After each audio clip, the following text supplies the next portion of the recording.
Ipinaliwanag kahapon ni National Bureau of Investigation Director Melvin Matibag ang ginawang investigasyon ng NBI sa mga naging pahayag ni Vice President Sara Duterte laban sa first couple at kay dating House Speaker Martin Romualdez.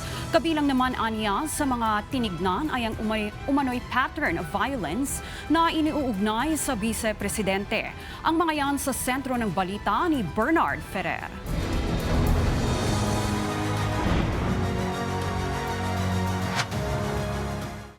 Hindi na ito isang banta, kundi isang plano. Sapagat ang tingin po namin dito ay inianunsyo ng ating Vice Presidente ang kanyang planong pagpatay sa Pangulo ng Pilipinas. Ito ang pagtingin ni NBI Director Attorney Melvin Matibag sa pahayag ni Vice President Sara Duterte laban kina Pangulong Ferdinand R. Marcos Jr., First Lady Liza Araneta Marcos at dating House Speaker Martin Romualdez. Tinutukoy ni Matibag ang online press conference noong November 23, 2024. Ayon kay Matibag, bumuo ang NBI ng isang special task force para imbestigahan ang pahayag ng Vice Presidente. Ang malinaw na banta at planong pagpatay po sa ating Pangulo na para sa amin po sa law enforcement, ito ay nag-transcend na sa banta po sa ating national security. Sa ating mga inobserbahan na tinatawag dating open source intel, manilaw po roon ng ating Vice Presidente, sinabi mismo na siya ay kumausap na ng papatay at pumayag yung papatay na yan sa ating Pangulo ng Pilipinas. Inimbestigahan din ng NBI ang Rage Coalition Rally noong April 12, 2026 kung saan nagbitiw rin ng pahayag laban sa Pangulo si Davao City Mayor Sebastian Baste Duterte. Isang ulo lang naman ang kailangan namin, ang ulo ni Bongbong Marcos! Ayon kay Matibag, inihambing ng NBI ang mga pahayag na ito sa nauna ng pahayag ng Vice Presidente. Kabilang sinabi nito sa online press conference ng Office of the Vice President noong October 18, 2024. Gusto ko tanggalin yung ulo niya ba? Imagine myself cutting his head. Tiningdan din ng NBI ang umano'y pattern of violence na inuugnay sa Vice Presidente.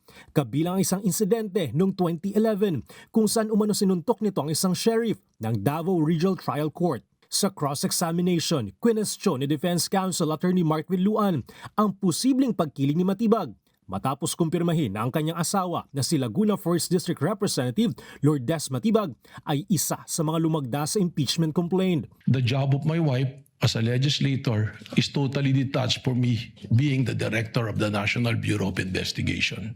Hiniling naman ni Senator Judge Joel Villanueva na ipaliwanag ni Matibag kung paano tinitingnan ng NBI ang mga paratang na may kinausap o inupahan ng isang tao para gumawa ng krimen at kung maaari itong magbigay daan sa criminal liability. Yung pong investigasyon dun sa grave threat at dun po sa inciting to sedition, malinaw po ito na napapaloob sa revised penal code. Dun po mismo sa kanyang oath of office bilang Vice President, sinabi niya that protect and defend the Constitution, execute the laws, do justice to everyone, and consecrate herself to protect the nation. Pero dun po sa sinabing execute the laws, dito po na nakikita, hindi po execute the laws yung pag-usap ng papatay.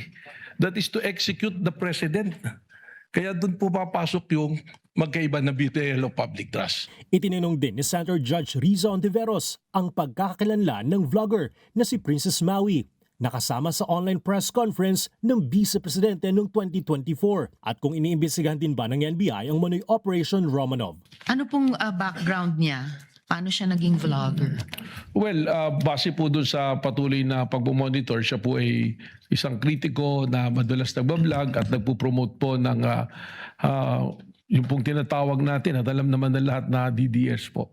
Nabanggit rin po yung Oplan Romanov.